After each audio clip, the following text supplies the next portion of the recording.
All right, we are live. Yeah, welcome everyone to our first round of Roundtable, first stream. And we have a special guest today, Lewis. Hi. Hi. Hi, Lewis. Hello, James. So I think we should do a very quick introduction round. Lewis, go ahead. Yeah, sure.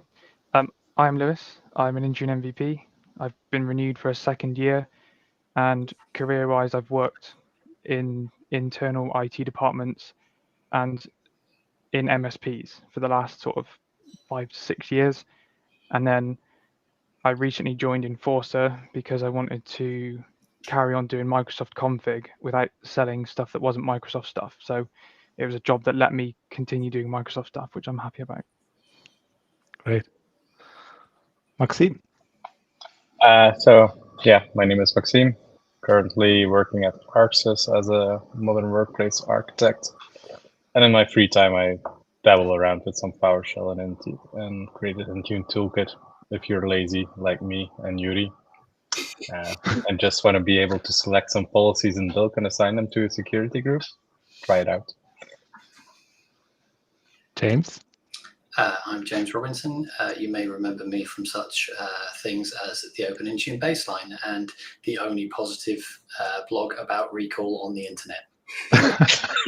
That's true. That's true. Yuri. I'm also very positive about recall, so you're not alone, James, in this one. So my name is Yuri. I'm an Intune and Security Copilot MVP. I'm a modern workplace architect. I also work for Arxis, so Maxime is my colleague. All right, perfect. Then I will go last. I'm a product manager at Lucania, an MSP in Germany, and also an Intune MVP. Perfect. So for today's round, we will do 3 things. Which first one is we will talk about things that are new for Intune last month. A couple of what's new stories there. We will also talk about community tools. And at the last thing is then Lewis will then talk about one of his favorite topics. All right. Yeah, what's new? I'll just ask you guys, like, what's the most important thing that happened this month for Intune? Like, is there any feature? I wouldn't say most important, but I could mention the Windows backup for organization, aka Enterprise Roaming 2.0, maybe, which is a feature appreciated by some, hated by some, but I think it's a little bit in the gray zone. I wrote a blog on it, and to my surprise, it had a lot of views because it's pretty basic to set up. But I think and then enterprise related, and correct me guys if I'm wrong or if you think I'm wrong, but it's been picked up pretty good. And if I see also all the Reddit things, Reddit is something special. They can make you or they can break you in that post. And the comments were like pretty okay, which was to my surprise. Basically, I don't know what your opinion is on that, but I think Microsoft disguised it in another name, but it's basically 2.0, Enterprise Roaming 2.0. What I miss is maybe a restore, instant restore, instead of doing it in the Ubi screen. But on the other hand, and it works quite well. I installed it, I configured it, I tried it, and it works quite well. Yeah, so I saw a couple of posts on LinkedIn, and my initial thought was, okay, that sounds interesting, and then I had a better look at it and the docs, and it didn't sound that good after that. Like as you already said, it's just a 2.0 basically of enterprise state roaming. But yeah, I just want to understand use cases, right? Yeah, it's all about the use case. And what I also heard but didn't test, I had it on I think on a comment on my blog, is that the backup because Microsoft says it works with intra-joint or hybrid joint. Okay, cool. But apparently only the backup works if you do hybrid. So what's you Nobody cannot should be restore if you restoring to do hybrid hybrid. devices. I didn't test it. It's just from a comment, but it's something that I would assume as true because it's like a quirk from Microsoft again. But it's something that I would assume it's true. But yeah, so if you're hybrid, well, don't do hybrid. Go cloud native, of course. But you cannot restore. So why? Well, there's valid use cases there if you're, refreshing devices. If you're actually making that shift from a hybrid to cloud native device, and anything that improves the user experience when they get a new device Yeah, is a good thing. You mentioned enterprise state roaming. I think anybody that's come into kind of Intune and Entra more recently probably won't even know what that is, because a lot of the functionality has been being removed slowly over the last couple of years from ESR. It doesn't really do anything. So it was about time that a replacement was put in, and yeah, hopefully it yeah, goes a way to making user experience better. yeah. The day after it was announced on the tech community, I guess I pitched it to a customer real quick, and he thought it was a great feature because of a lot of his employees. They have like 2 or more devices, and in that case, it really made sense. And he asked me as soon as it's like uh, stable, which it is basically. He asked me to deploy it. Didn't came to it yet, but and I thought that use case made real good sense for this feature. Right. Talking of stable and now generally available, platform SSO for Mac.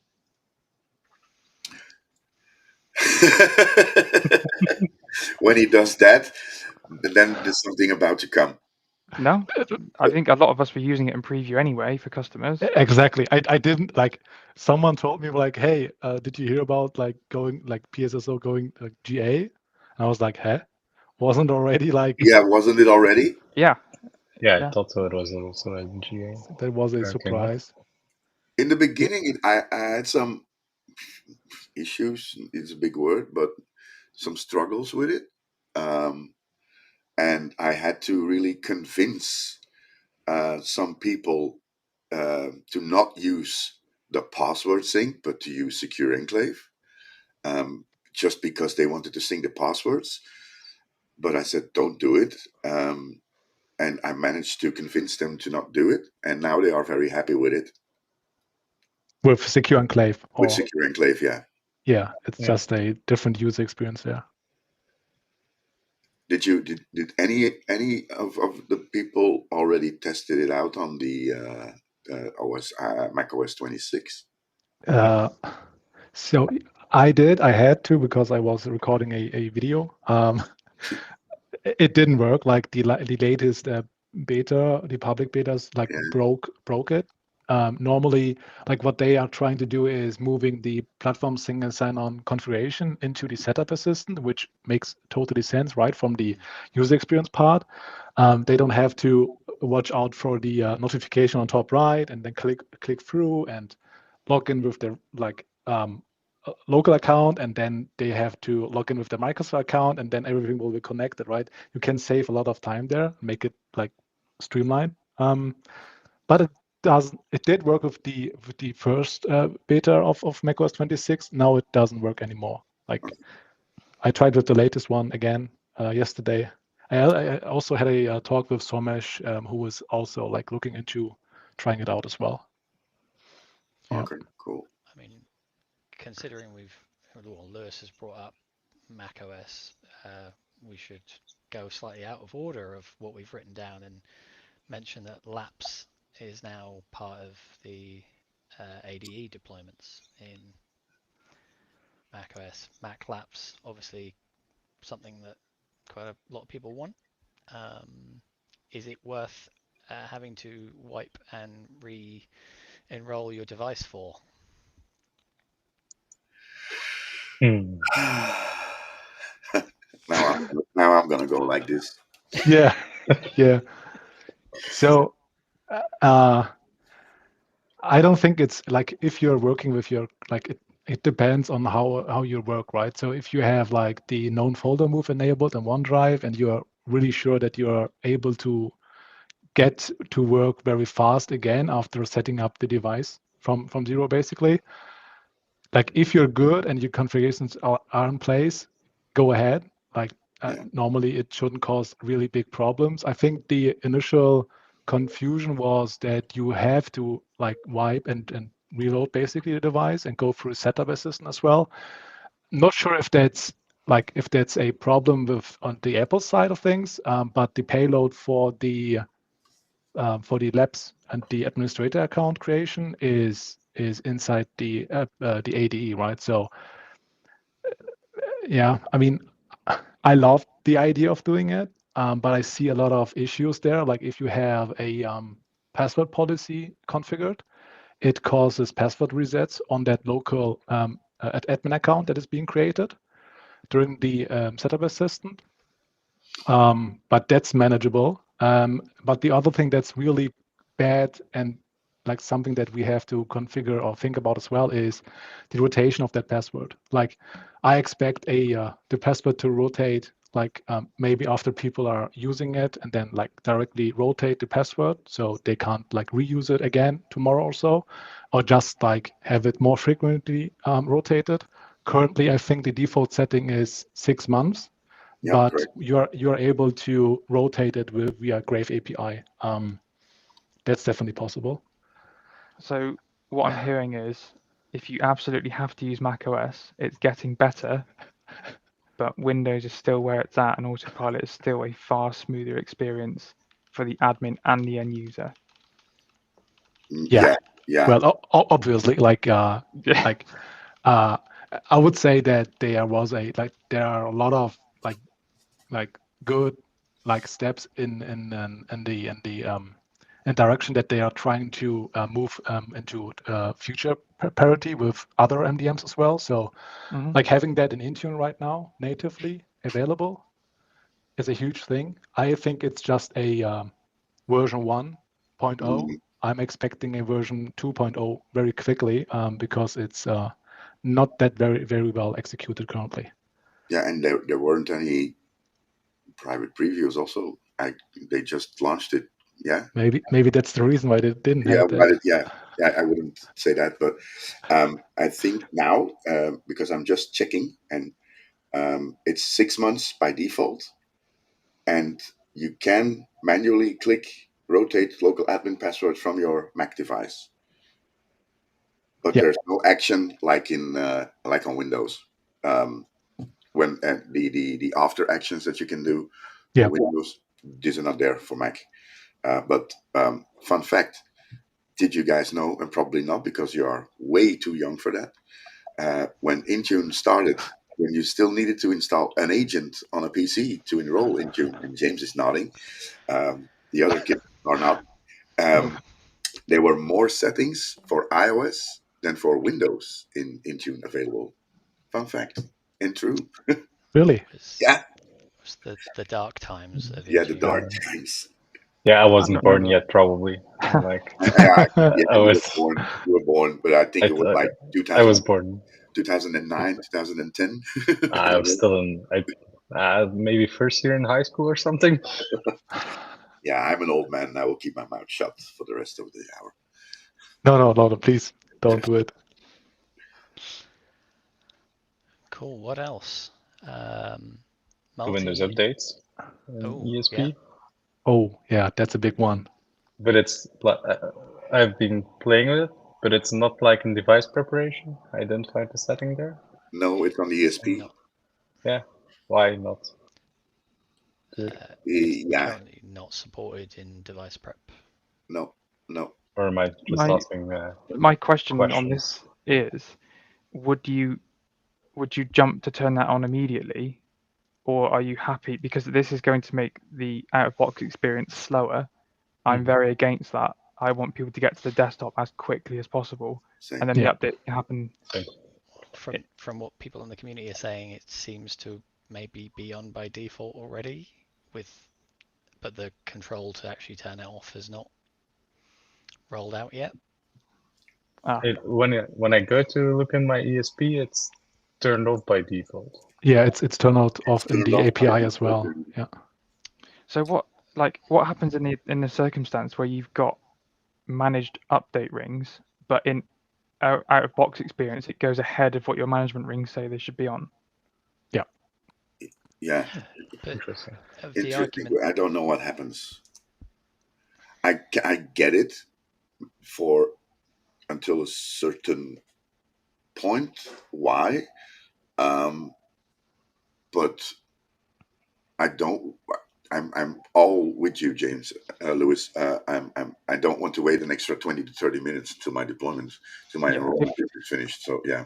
If the general consensus by a lot of the Reddit crowd is, autopilot isn't fit for enterprise, it's not purpose built, and then we add half an hour to that experience, that's going to make that discussion worse.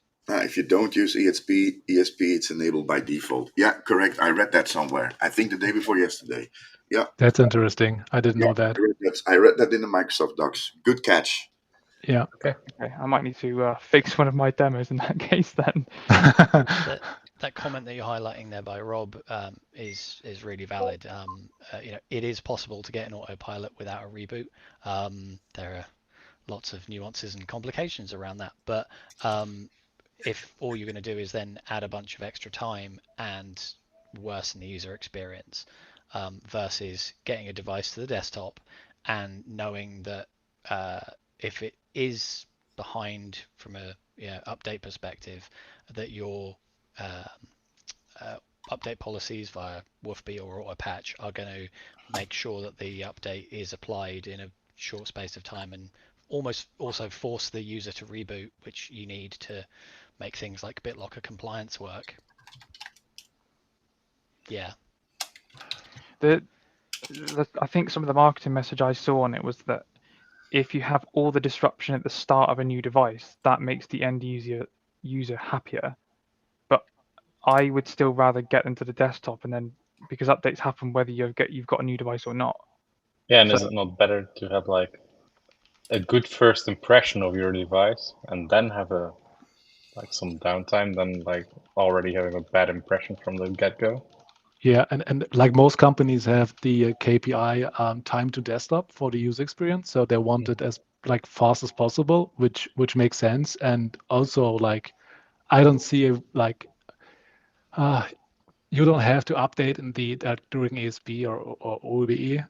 I think like with hot patch right now, there's like less problems with the user experience than as before. So I don't know. Like I would definitely use hot patch, like independent of that feature, like. But yeah, but I don't like the update process inside the OBE. It would take too long. It's good that they provide the option if you've got, very specific environments which have very low tolerance to risk and it must be on a certain level. Fine, but that is not everyone, and everyone shouldn't leap to do that just because it feels like a good thing to do. That's kind of how I would do it. Yeah, and there was also a comment about OSD Cloud. Like I see a lot of people also just using like OSD Cloud to get the like up-to-date image and the whole process, making it easier. But could it also be an option, right? Yeah. If you want, but for me that kind of nullifies the whole point in autopilot if you're still having to have people touching devices to bring them up to date it's kind of persisting that. That's true. Yeah. I think there should be like the option to have a minute when it doesn't meet a certain minimum OS build, then it auto updates in the out of the box experience. That could be something nice. Like so if the laptop is delivered and the feature version is not in support, then it forces, almost like what AutoPatch does by default, right? Yeah. It will bring you up to a minimum supported feature edition, service pack 2. Whatever. What's your name? I mean, if I was getting shipped a device from a distributor or an OEM that was on an unsupported version of Windows, I would be having words rather than trying to fix a problem. Definitely. Yeah. Then you haven't worked for the Belgian government. Their laptops are like 2 years old before they get to the people. You order a new ThinkPad and it comes on XP. You've got some problems. Yeah, right. They're still on Windows 7. Some of them are. It's a problem I've seen with people doing pre-provisioning and then just putting them on a shelf. Yeah, I don't like that. There's all sorts of other things that you can hit doing that as well. But yeah. Yes, just related to that, I also see some people try to use Intune as an asset management system, and they enroll the device, Oh, and yeah. it stays enrolled in Intune as asset management and not deleted when the user leaves. And it's like, oh, it means that someone can pick up that laptop and use it. Well, if that's 2 months away, you may as well just wipe that device, I would say. Agree. Cleanup rules. Yes, which are now customizable based on OS type. Yeah. Which is very nice. Which Yeah. is very nice. Yeah. People should definitely use it. All right. Next thing. Wipe remote action supports now multiple administrative approval. Anyone gave it a try? Haven't, but could have saved me some in my demo environment by clicking by accident my own device instead of the test device to wipe. But yeah, Yeah. that Real happened. issue. I test drove it. Mixed feelings. It's good that it's there. Don't get me wrong. And now, especially for the device actions, good that there's there. However, it's too much interaction. You need to do the request, approve the request, complete the request. It's a hassle. It's a hassle. Also, normally, and I think in a best practice world, you have your named user account on Entra with no admin rights, but with a license. Okay, you can do PIM, whatever, and then a separate admin account, which does not have a license. I see a lot of environments like that. If you don't have a license, you cannot approve or complete requests. So it's nowhere in the Microsoft documentation. I tried it. My user account is a global admin and licensed, and my second admin account had no license. So I could do everything one way around, but if I did it the other way around, I couldn't. So I was doing a video on it, and I thought during that video I came across the error, and I thought, hey, probably it has to do something with licensing. I didn't extend the video to an hour, so I stopped it. Afterwards, I licensed that specific user, and everything worked both ways. But your two admins need to be licensed, and that is nowhere to be seen in the holy grail of the Microsoft Docs. Do we want to derail this into licensing? Preferably not. Not today. There was a post of the big Intune leader named Lior today that on 15 September we should all be very curious on what is to come. So we're gonna have the Intune suite in the business premium fully. We can do remediation scripts with business premium. Where's my This no is a fake wish list, by the way. news? This is not official. Leo will be having words with you, I'm sure. Yeah, definitely. The multi-admin approval thing with licensing is a particular problem. I'm thinking, Lewis, in the UK, like things like Cyber Essentials, ensuring that day-to-day activities aren't done on admin accounts and kind of licensing. That's certainly a grey area, and you don't want to have to go and buy extra licensing just to do that. I think the idea is, I think I personally think that multi-admin approval should be expanded to cover a lot more things. Definitely. But this one's a bit weird because how I would have historically attacked this problem is by using RBAC. If you don't want a group of people having the ability to wipe your CEO's device, then RBAC and scope tags are the way to go there. Yeah. Exactly. Yeah, to counter that maybe a bit, not that I do not agree, James, but for MSPs who do a lot of help desking for companies, it is beneficial that someone from second line who is an Intune administrator on that environment, maybe via delegated admin permissions or whatever, and he deletes a policy that an admin should approve that from that customer. Just to make sure. We had some issues in the past at our own company, but not with like deleting a policy. But basically, yeah, we had a lot of work setting that issue straight, restoring that error, and must multi-admin approval exist and be expanded to like policies, we wouldn't have that issue. So I think a couple of guys were working almost a complete day to fix that specific error, which obviously costs a lot of money and a lot of reboots on devices with the customer. And there was a customer with like a few thousand devices, which was not good. It does beg the question though, how far should Microsoft go to stop people making mistakes in tenants? Because why should someone have the entry role of Intune admin, which gives complete access? Like that does a lot. You can make changes to groups, you can make changes to anything in Intune.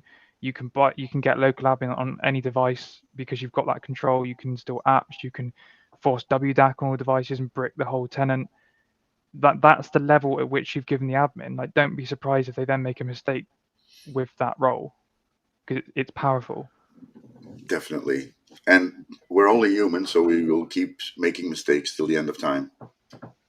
Yeah, but we should definitely try to limit those, like the impact of those issues. So like I don't see a lot of enterprises or customers using role-based access control and scope tags. So like that's the first thing that people should definitely use. And like coming back to the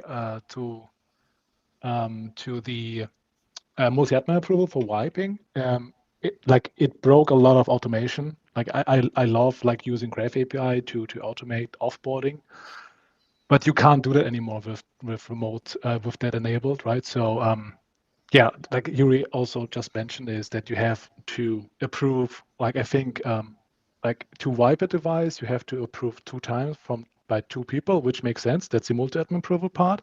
But you wouldn't get any notifications by email or Teams message. Nothing. Hey, there's someone who wants to wipe this certain device and waits for your approval, right? That doesn't happen. You have to collect all these details via Graph API. And I had a really long look into the Graph API. Like, let's say the automation just breaks. I think I want to keep this short. Like, it destroys a lot of things. If you want to be sure that devices, like certain devices, should not be able to be wiped, like your C-level guys or leads in your company, like just make use of scope tags, custom roles, and get rid of all your Intune administrator roles in your company. It doesn't make sense. Everyone has a Intune administrator role. Same thing for GA, by the way. Like, Yeah. Should definitely be seen as a privileged role. I think to your point, Lewis, there's even with like RBAC, things like scripts, even if you're kind of tearing down an RBAC, there's a lot that you can potentially do to an entire estate. I think a lot of people underestimate how powerful Intune is as a tool, especially when all of your devices are connected to it. Definitely. Don't test in prod. Yeah. Although, don't test in prod, but you can test in prod because Test Intune responsibly in prod. test responsibly, because you can make groups and you can make filters and you can, I've seen people try to do DevOps flows with Intune. I think that's just a bit of a waste of time, because you can separate stuff in the platform. Just don't do all devices if you're testing, maybe. Maybe never do all devices. Yeah, I really have a hate relationship with people using all devices. I'm guilty of using it as much as possible because it's quicker. Okay. True. This is the consultant answer.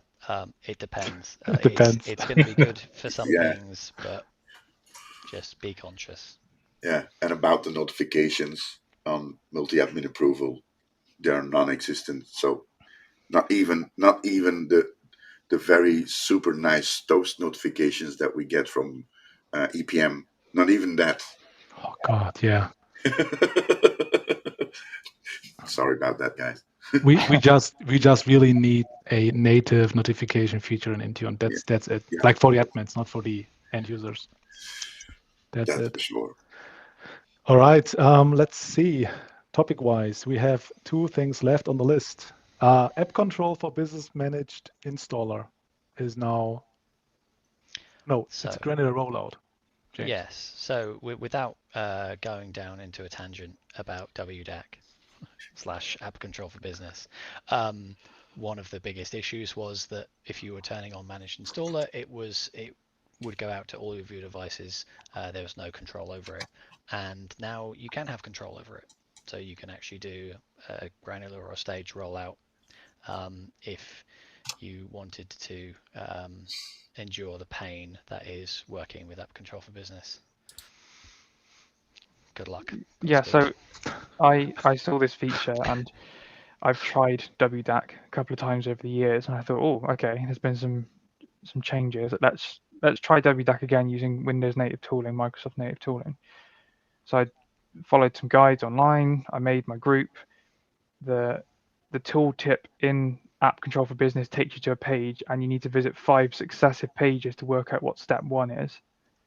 And then when you actually get your base policy made, which for a new user, you would use the App Control Wizard application that you download.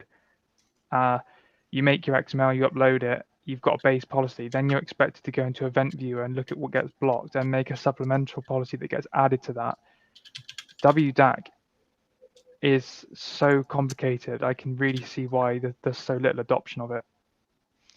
I then got very unexcited by it and just left it alone. App control in general is not a set and forget thing. Like even like app blocker in a decently sized environment is always going to have things that you need to do, ongoing maintenance, adding rules and stuff. WDAC is that times. It's really powerful, and if I was managing a single environment, I might give it more of a go. But in MSP setting, like, there is no way an MSP is doing WDAC properly, from my experience anyway. Jay's link there to what I'm assuming is the WDAC app by MVP Violet Hansen. Does certainly make it a lot easier to try and work out and manage on an endpoint. But if somebody from IUP is telling you implement app control and you think it's going to be a piece of cake, it's not. Yeah, so you've got some guys in the chat now saying about WDAC Wizard. I just saved time and I bought ThreatLocker instead. I'm sorry, I'm mentioning a product name, but it just makes it easier. Sometimes the right answer is not always the Microsoft answer. That's true. Yeah. I don't think that's actually as contentious as it feels saying it. But no. They're aware that Microsoft is self-aware enough to know that there are solutions gaps.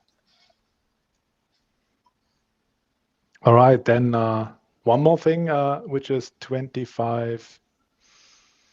Windows 25 H2. H2. Yeah, release preview. Hit the release preview channel. So soon. It's coming soon. There's still no date as far as I'm aware. Yeah.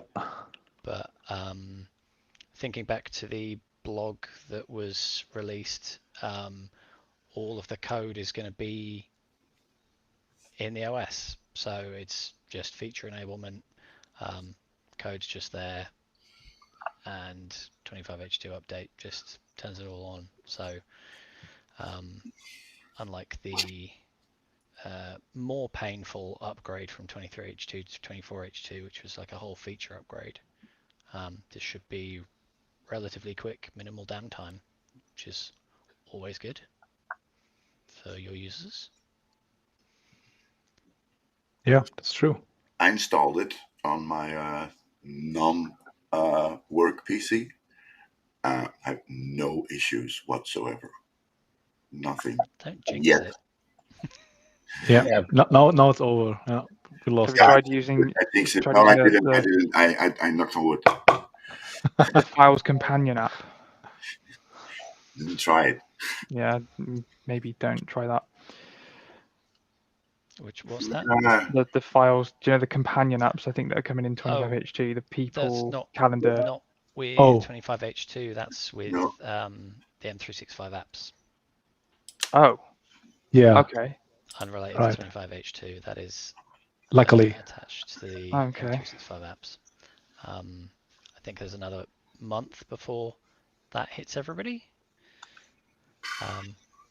This isn't for shilling blogs, but I did blog about it. Go and turn it off.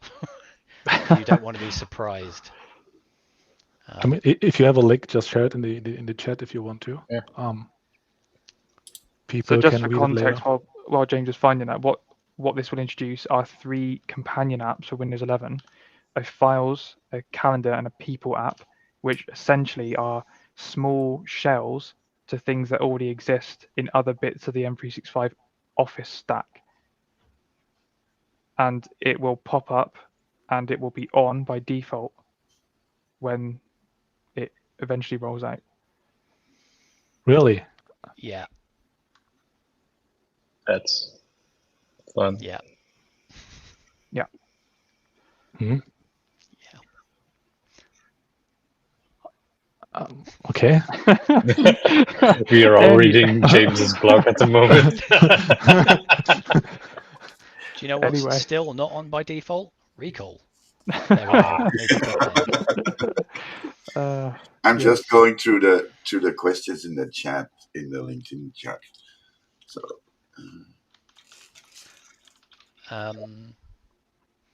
Yeah, I think that's all of what's new, right? Yeah, I think so as well.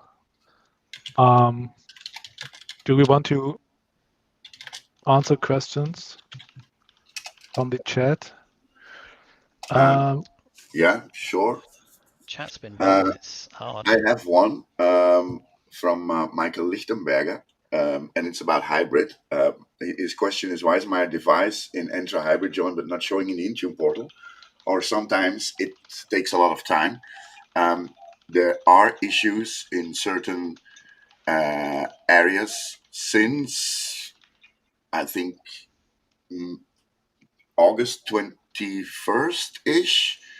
Appearing in regions 0101, 0102, 0301, and so on. I also suffered from the same thing. So if you are doing those hybrid joins or regular joins today or in the last week, it can be that there are a lot of delays. I was in a LinkedIn conversation with Rudy. We took on Anton from Microsoft in a Teams call. I sent them a couple of logs and stuff like that. And their team did some things because nothing came on my device. My device came in Intune first with the device ID. Then it changed the name. I got no policies, nothing. Rebooting, wiping, and there should be instant.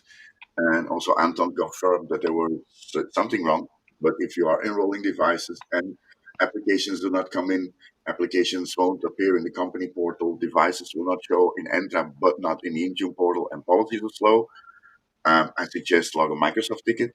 I don't know if it will help a lot, but if they get lots of tickets, then maybe their engineering team will speed up the process. How about you, Maxime? Did you manage? It was not a Microsoft issue. It was a Maxime issue. It was a me scripting issue that Okay. that my device migration between tenants up. But it's working now. Okay. Only cost me too much time, to be honest. James, do you want to answer this question in the stream? I have posted in chat, but yeah, well, what are you trying to actually achieve? I have seen this come up as on multiple with multiple customers that have had pen tests run. Like users can access things like CMD and PowerShell, and I think it is a completely FUD recommendation. Trying to do it ends up making your life as a as a support person trying to support devices a lot harder, and there's always the possibility of doing exactly that, breaking stuff that Intune is doing. I've also seen a customer try and respond to a pen test saying block the use of CMD and PowerShell. They pushed out I didn't see exactly what they did, but then they were unable to actually recover because the way that they had to roll it back was by running a script. So you can't really do that if you've blocked doing that. So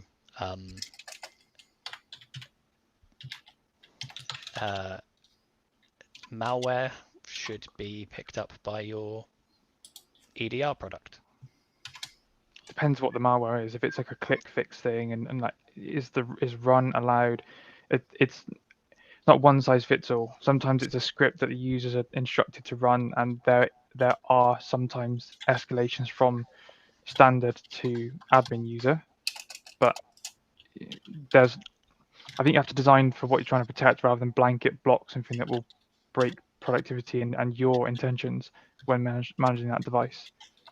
Yeah, most customers are not going to be targeted with a 0 day. They're very, very expensive, and unless you're of particular interest to a nation state, it's probably not going to happen. I just saw one. Yeah, there's lots of other things that should be in place. I just saw one comment on YouTube. Wow, that's a lot of devices. That's a lot of devices, and they are using RBAC and scope tags, which is nice. And I think it's also necessary at that point with 1.9 million devices. Too. Yeah, that's more. It's even more devices than Zero Touch manages.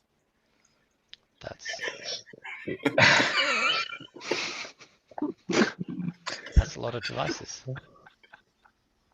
Yeah, that's a lot of devices. I mean, like I would love to have a look at the like how you guys set up the scope tags and then the custom roles. Yeah, that's like must be crazy. I just want to know how the reporting of Intune is handling 1.9 million devices. Yeah, and how many Intune admins they have? 2. That's all it takes. People say that that Intune is slow, but if you deployed something wrong in that size environment, you would see that hitting devices pretty quickly. Large numbers of devices. Oh yeah. Yeah. Even 1% would be like how much? 19,000 devices? Like more? I don't know. I'm bad at math, but yeah a lot of devices. Yeah, he's also saying it's crazy. Yeah, I imagine at that scale. Yeah, heads off for Rahim. That's for sure. Yeah. And 6 admins. Okay, that's pretty good. That is really nice. That's really good. Applause. The guy he deserves a statue in my opinion. Yeah, definitely. Like Rahim, if you want to, like reach out to one of us, and maybe if you want to join any of the next calls to talk about the experience with managing 2 million devices. I think a lot of people would love to hear about that because that's a size that like most of us will not reach. No, definitely not. Yeah, to please. And maybe we don't even want to manage 2 million devices. I'm not sure. I was just trying to say that. The episode after that is why SCCM is the better choice for 2026. Exactly. Yeah. Awesome. Yeah, Joey, doing on-demand remediations on 1.9 million devices. Oh, yeah. What is bulk? Yeah, that's crazy. Anything else that stands out as question? I think chat's kind of been answering itself. Yeah, that's really nice to see. Yeah. I have one from Jose, systems engineer at Blizzard Entertainment. How does Microsoft Connected Cache compare to traditional config manager distribution points? I did not play it yet with Connected Cache. Maybe any of you? I have it set up in my demo environment. It works. I have it but running it's at home. Okay.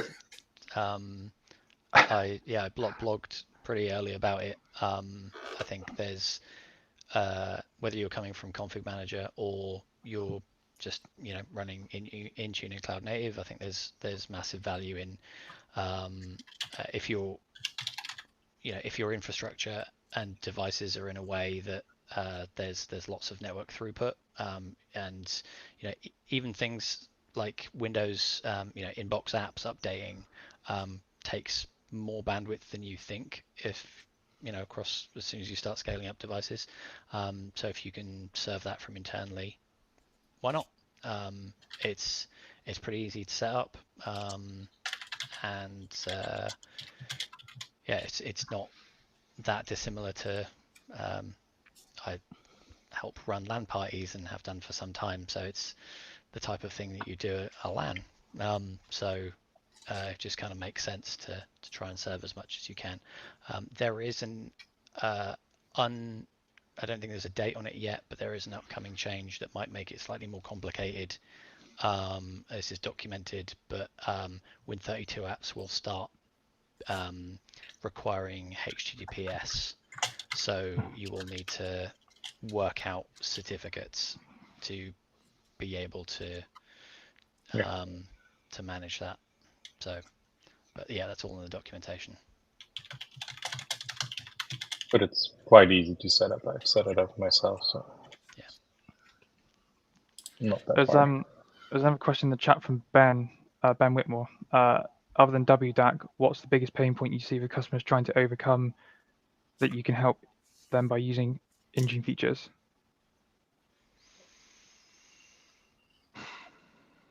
I think the easy one is reporting. The reporting's not great.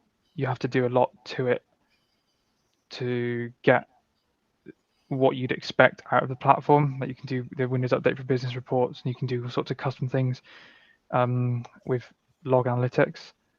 I don't think you should have to do that in Intune if you're paying for a product that manages your devices. But that's what I would say. Yeah, without log analytics, it's Intune, Managing. Yeah, and it needs to be faster. The reporting needs to be faster. I think there are a few panes that you on a few windows. If you look at it, it just says it can take up to 20 minutes for the data to be there. So I think that is basically unacceptable, but it is what it is. I mean, the scale of Intune is unlike any other product of its type on the I planet. know. That's not an excuse, but people don't realize just how big this thing. Like, just one guy's got 1.9 million devices in a tenant. Come on. Yeah, come on. It's hard work. My answer to Ben is just it's people rather than technical. It's people coming from Config Manager and just trying to do the same things. Habits are difficult to get out of, and it's not immediately obvious that Intune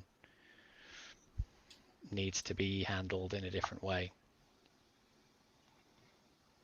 True. I thought that session on the MVP summit about Intune and latency was like an eye opener. Well, there's obviously official blogs about the improvements that are being made to the connectivity, and Rudy's got how many blogs about WinDC and MMPC. Long live DDM. Shout out to Rudy. Yeah, it's getting better. It does, definitely.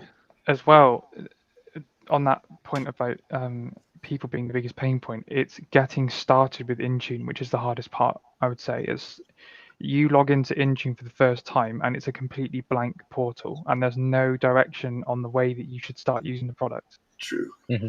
It's a bit like Active Directory was when you first started using it like 30 years ago, but people did it because it was the only thing to do, and now there are lots of options. Intune sometimes doesn't look like the most attractive one. No, and also from what I see, the learning curve to get started with Intune, if you never ever saw it, it's huge to start with it because it's so much you can do with it. It's basically not rocket science, but you need to know what you're doing. That's for sure. Yeah. And it's so overwhelming in the beginning. I see that like when we get juniors that are really, really interested in the product, and after half a year, they just go like, it's way too much. I just cannot wrap my head around it. Yeah, like the perfect example is Autopilot, and then you need to go to the ESP settings page to configure which apps you want to deploy during your Autopilot.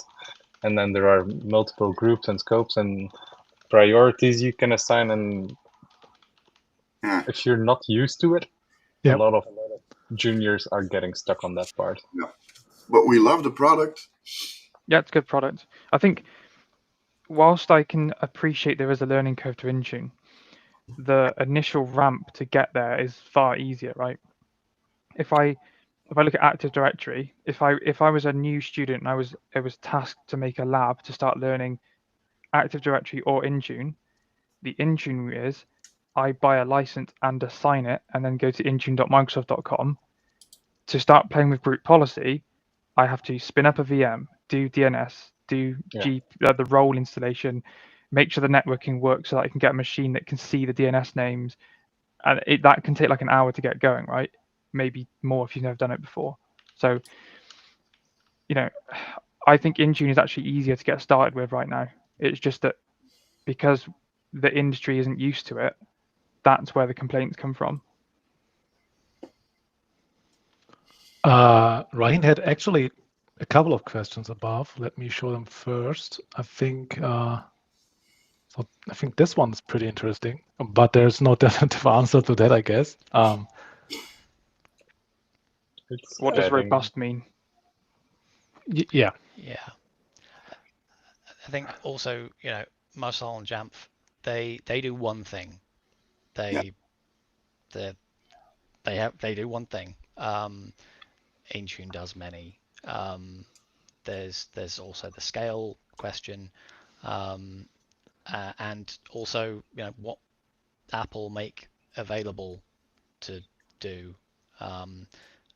From my understanding, things like tools like Jamf do the automation for you, whereas Intune is more of a blank slate for you to build upon, and that has pros and cons, right? Would having a little easy button to do a specific task be nice? Yeah, but it's and it's also separate, an extra license again if you use those other products. And the new portal, and like portal, people have to be trained with that again, and I heard that Jamf is also going to support Android. Yes, they are also expanding on that front there as well. That's true. Yeah, I will not I don't want to compare like other tools to Intune when it comes to macOS. I think Intune does have its gaps, but I think the most important features are now there. Like for you, especially if you have like thousands of macOS devices, you might get problems with macOS device management in Intune. But I think for 90% of other admins out there, like they will be happy enough with what Intune can do actually right now. And yeah, robust like depends on the size and number of devices in your environment, obviously. But with declarative device management, it's very good and very fast with synchronizing settings. And in the near future, it will also support applications delivered by DDM as well, which is nice. Which is nice. Yeah. I hope this was not NDA, but yeah. I just wondered if there's anyone in the chat that manages 1.9 million Mac devices in Intune. If so, then please let us know. I don't think there are any startups that big. Exactly. Ooh, that's a bit of a burn there. All right, James, we are going to ignore that. Okay, going ahead. Are there any tools to assist with management of macOS devices? Yes, there are a lot of community tools out there. Does Hammer count? Yeah, we like Somesh has a couple. 350,000 macOS devices. Oh, wait a minute. Really? Whoa. Yeah. Hey, But, if like, you've got, if your workflow with Jamf right now, it works, and you don't have a reason to get rid of it. What? Don't try. Yeah. Yep. Make life harder on yourself. But I think leave that to the MVPs who try and use Microsoft for everything. Exactly. At that scale, I imagine you either work close with the product group or you are working with Jamf or any other MDM. Hopefully, you're not on your own with managing 350,000 macOS devices. Okay. Yeah. If you're managing 350,000 Mac devices, you can demand things to Jamf. They will do it. Yeah. Apart from discount. We left Jamf for Intune. Really? Okay. So I really want you on the next show. Right? Really. Yeah. I have a lot of questions. Obviously. So many questions. Maxime? Someone likes your Intune t-shirt. I was.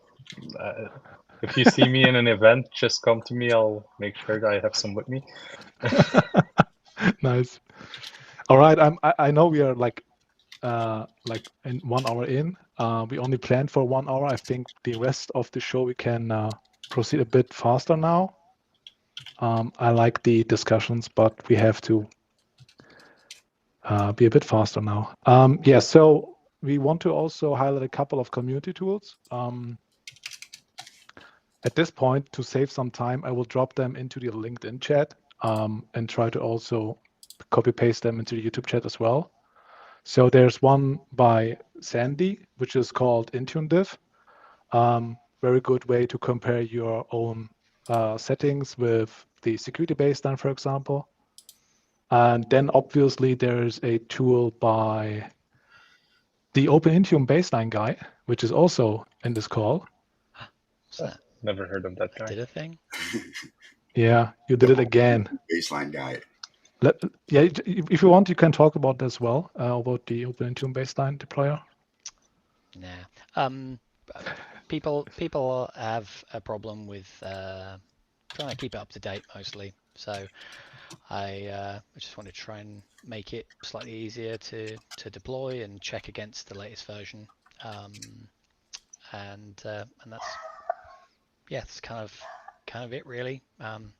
So check it out. Somebody else asked in the chat earlier on about when the next version is. Soon. No commitments. All right. And something that I have released recently is the Intune documentation part. Like, I don't like to talk about my own creations in this call, but I think that's awkward, fine, isn't it? See, it is. It's really awkward. I'm sorry, everyone, but if you are interested into like documenting your environment, like with I think it's only 3 clicks, so, or maybe 4. Give it a try.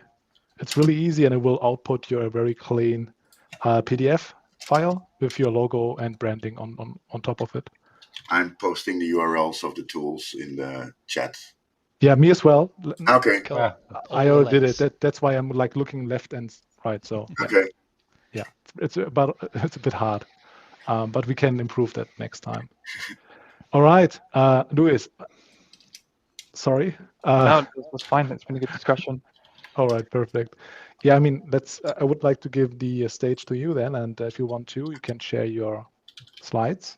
Yeah. Okay. So I'll try and speed run this because this has been going on for like over an hour now. This is a slide deck that I made. It's originally for customers, but I've not actually delivered it to customers yet. And so when I was asked to join this call, it felt relevant to the session because it's about Intune. So one of the things that I see quite often in the space is like, how do we get to Intune faster? We've got AD and we've got all these other tools, RMMs. How do we get to Intune? So this is kind of what this is about. So the first question is, why do we want to use Intune? And we want to increase device security. We want first-party policy management because a lot of third-party policy management tools will run PowerShell or do reg key changes, whereas if you're using something like Intune, you can use settings catalog. That will tell you that the policy's been deployed, and you get some feedback on what's going on. And it also reapplies the policy should there be any changes made locally, and you can even enforce that with config refresh. And another really big security one is we want to enforce the device compliance with conditional access. So if the device is not compliant, then don't let people access work content. This is a massive one to prevent attacker in the middle scenarios, because if someone clicks on a link and the session token is stolen by the attacker, they're not able to replay that on their own device because it's not compliant or joined to Intune. It's very easy to integrate with Defender for Endpoint. Even though Defender's a slightly different product than a lot of other AVs, once you get it down, it's completely automated, and Intune and Defender go together like peas and carrots, and you should really give it a go. And then finally, we use Intune because it's fun. That's obviously the main reason. So let's do a case study here, because I find it easier to work through an example of where we've come from, where we're going to. So imagine we've got a 45-seat company based in a location of your choice. They currently have heavy on-prem deployments, and they've got group policy. They're using RMM to do some bits. They've got third-party AV, and they've got third-party spam prevention. I kind of really threw that one in here just because I can talk about Business Premium even more. Guess what? Business Premium has features to cover all aspects of security, and you should make use of it. Also, this business has apps that authenticate with AD credentials. That's going to be crucial for the next slides. And as the new MSP or management, we want to use Intune because it's cloud management, and that's where everything is going. Intune does not require the removal of Active Directory. This is a huge misconception where companies think they have to get rid of the whole box on-prem before they go to the cloud. You can keep Active Directory and use Intune. How? Well, you use Cloud Kerberos Trust, and what we're going to do is use Windows Hello to authenticate to file shares and apps. I'm just going to tab out and share a different window, which for some reason is not appearing.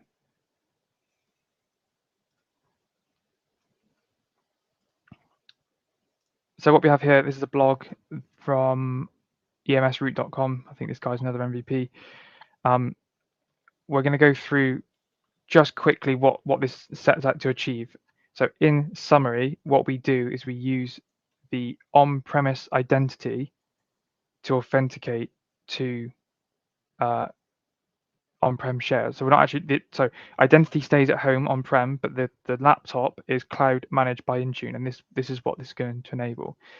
So the problem outlined here is that you've got an Intune joined device, and then you try to connect to a network share, and you get this prompt saying you don't have permission, and then the logical route originally as well, that's because it's not joined to the domain, so I've got to join it to the domain to get access. This removes that and lets you go cloud native with your devices. Without going too much into the weeds on this, basically all we're doing is we're telling your Entra ID sync where your Intune tenant is, and the two talk to each other.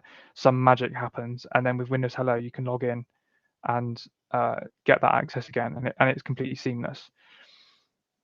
So all you really need is a domain controller that's 2016 or above, and the endpoints need to have line of sight to that DC, because it creates a read-only domain controller object, and then through some magic you will get access. The point of what I'm going through here is just to make you aware that this exists, because once you do that, I find that that's the eureka moment for a lot of people, and they go, actually, I don't need to hybrid join my devices, and I don't need to use Active Directory. So the result when that's done, I'm not sure how well this video comes through on stream, but they're logging in with Windows Hello pin, and then they can run the file share and just access it without a prompt. And yes, it is enabled as part of Open Intune Baseline, as someone has said in the chat there.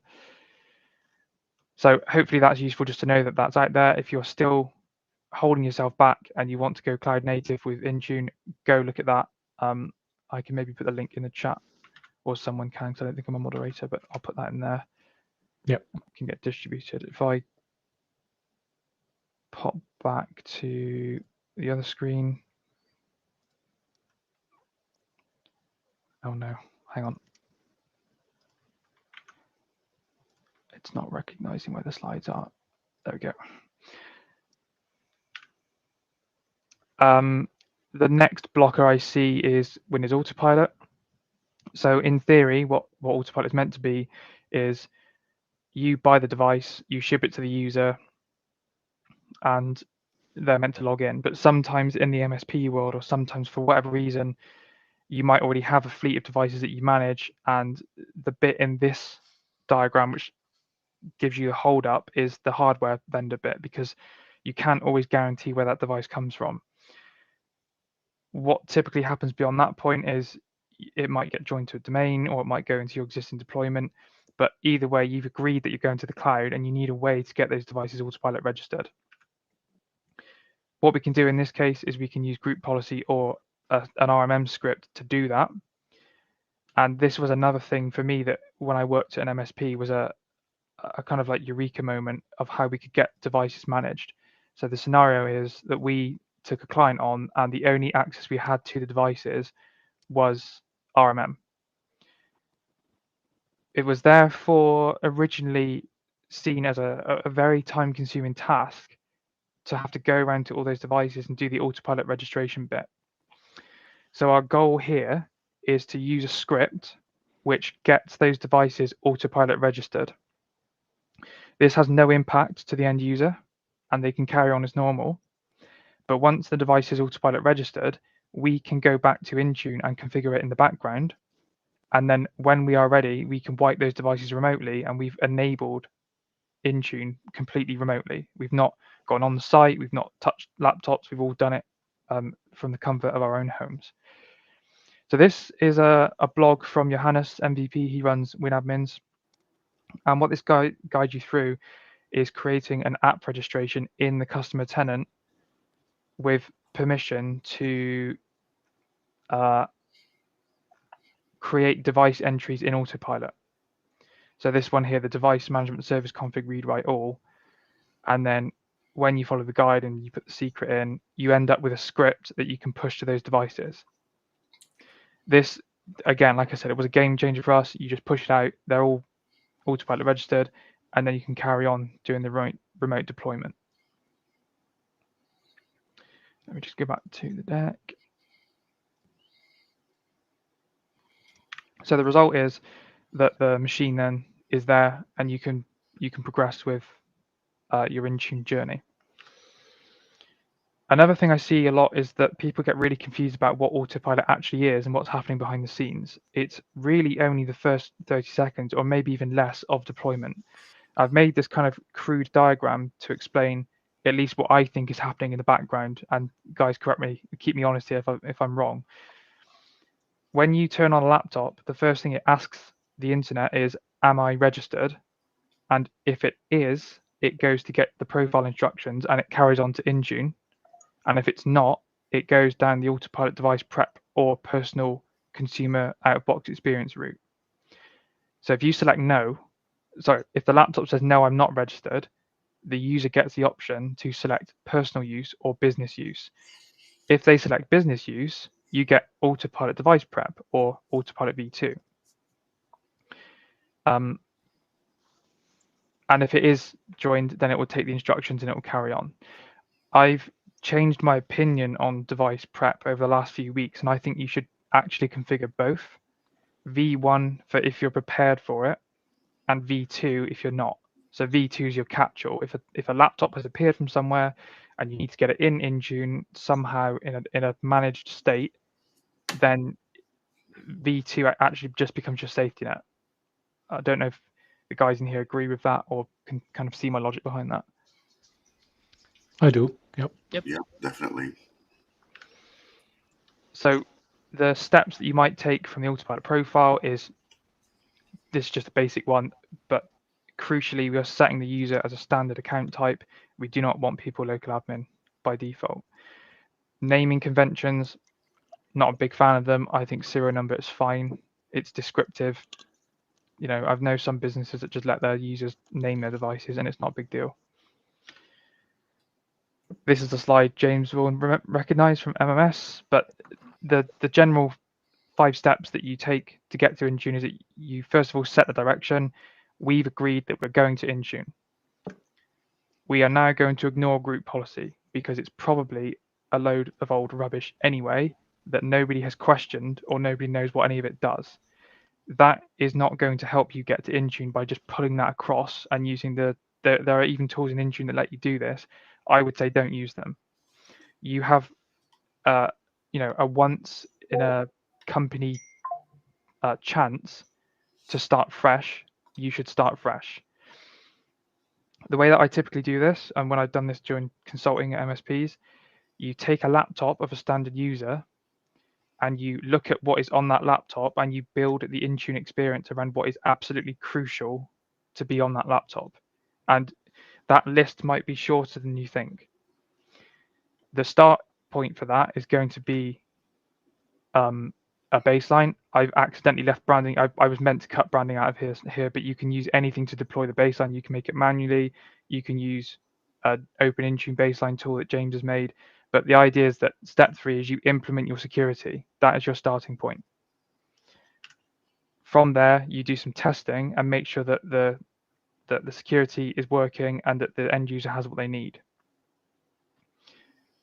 And then you customize. So this is probably the biggest step if you've already got your baseline. So if, let's say you've got Open Intune baseline deployed, you're happy with the 92% secure score you get if you turn ASR rules in block mode.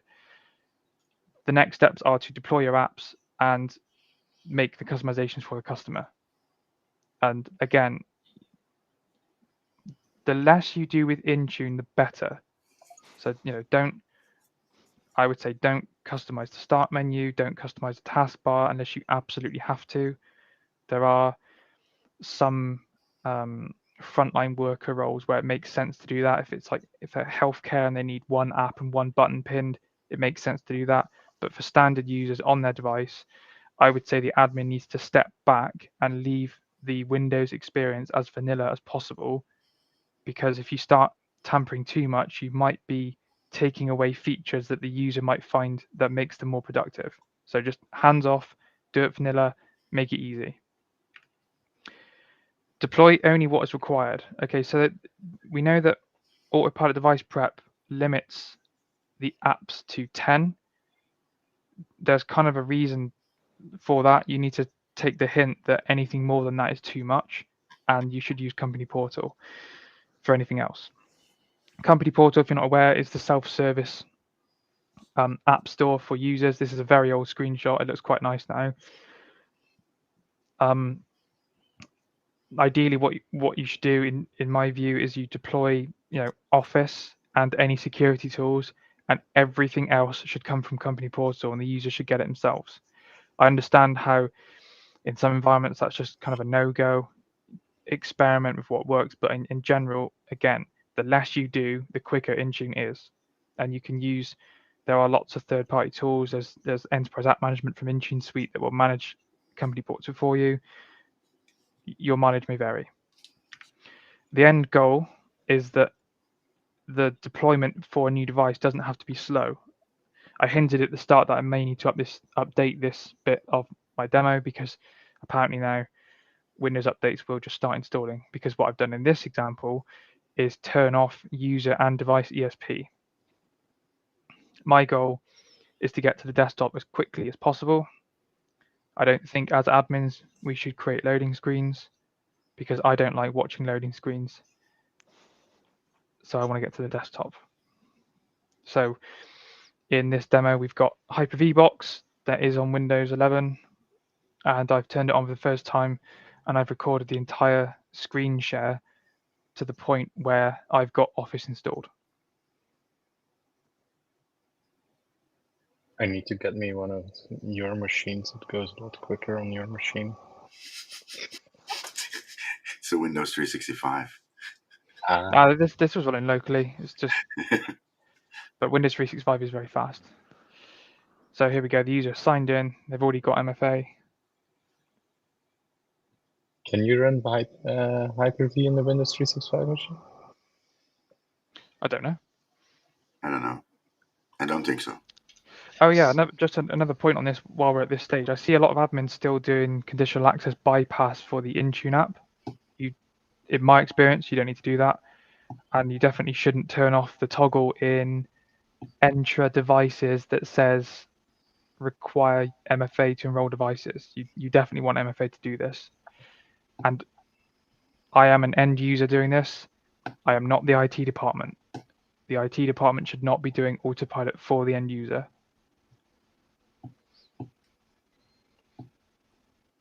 Can you come give that workshop in Belgium? I can try. Because This you're French, out-of-box, this out-of-box experience is designed for end users, so that's who should do it. They're setting up their own PIN, and I'm not going to say that the end users in Belgium are not as smart as in the UK. But the thing is, like, this is something I got from Johannes, and it was his example originally. Like, if you bought them an iPhone, they wouldn't even call you. They would know how to set it up, and they love setting it up. I don't know why that is different on Windows, because that experience is quite simple. True. Yep. True. You get sometimes questions for the most stupid things, but everybody can set up a Facebook profile, and that's even basically the most difficult thing there is on the planet. Yeah. But don't ask them the password in 2 years from their Facebook. Nah, but that's something else. So 4 minutes 30 into this demo, for me opening the lid on my new laptop, I am looking at my email. That is quicker than it would take MDT to image a Windows 10 machine. Yeah, true. True. But don't you want to enable updates now? No. It's all right. I do Push not. reg keys via your RMM. Yeah, let's try and compete with AutoPatch. And then I've increased the speed of the clip here, but within 11 minutes 30, I had the Office 365 apps installed. Yeah. And then I'm logging in, and yeah, you get the idea. So deployment can be fast.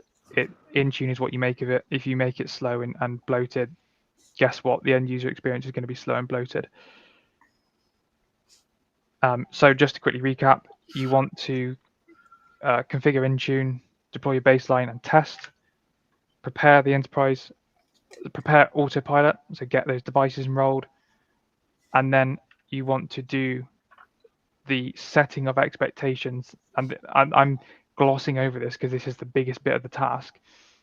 You need to tell the end user to back up their stuff to OneDrive. You can use group policy or RMM to do the OneDrive known folder move. But ultimately, a wipe shouldn't be scary if you've set up Intune properly on the back end. So that's something you need to get right in your testing before you proceed to the last stages. Lewis, maybe just for what is your best way to set up an ESP? What should be in there for the blocking apps? Well, I turn it off by default unless someone says they want it. I've always just turned it off. Yeah, me too. Okay. I don't use it. Yeah. So if you want to put blocking apps in there, they should be your security apps. Yeah. If you've not taken the path of enlightenment and using Defender for Endpoint, then you can put your other AV in there. That's fine. So the customer outcome is, of course, they've opted for Business Premium, and they're keeping Active Directory for now, but their devices are managed by Intune. They've upgraded their law software to use Entra ID with single sign-on, and we know that single sign-on backed by strong conditional access is better than what it was before. The new patching, we're using a third-party app patching software for third-party apps, but we're using Defender for Endpoint, Defender for Office, and Windows Hello for Business. The end user experience is nicer. IT time setting up laptops is dissolved, and they can spend more time doing stuff to help the business, like Purview or Copilot adoption, things like that. And then some fluff at the end. Don't treat Intune like the old tool. It's a new tool. It has new ways. Keep it light. And that's me. Cool. Thank you, Lewis. Thank you. Thank you. It's worth reiterating that last point. There is no official or supported way of transitioning from a hybrid join to a cloud native device without a wipe, right? Correct. There are community solutions, there are paid for solutions. All of them will fall back to the backstop of wipe the device. If you want to try them, cool. If a wipe is scary, you've not done Intune right, I would say. Or set expectations right. Or set expectations right, yeah. Yeah, correct. All right.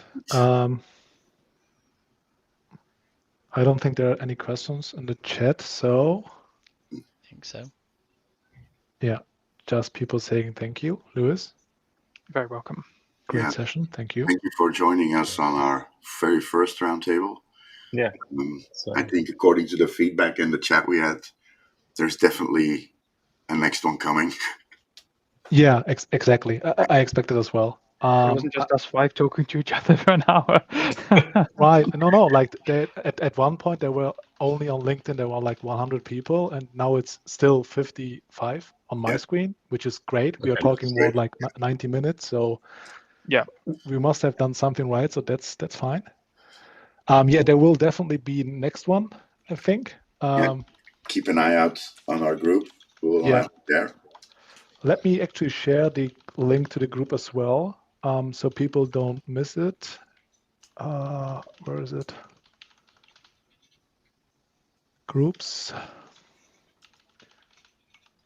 I think that's the link. Let me post it into the chat here. Awesome. All right. I think then that's it. Anyone want to add anything? Or are we done? Just want to say thank you to Lewis. Thanks for having me. Making the time for us. Really, really, really appreciate this.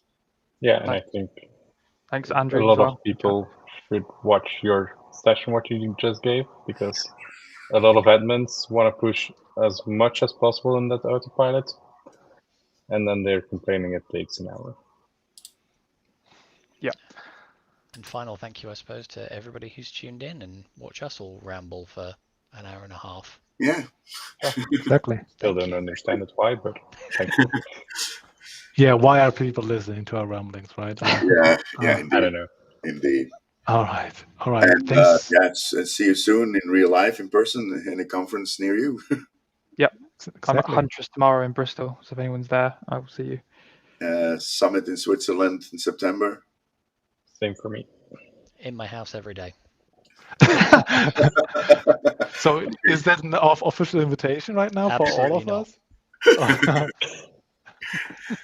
Okay, thank you guys. All right. Thanks everyone.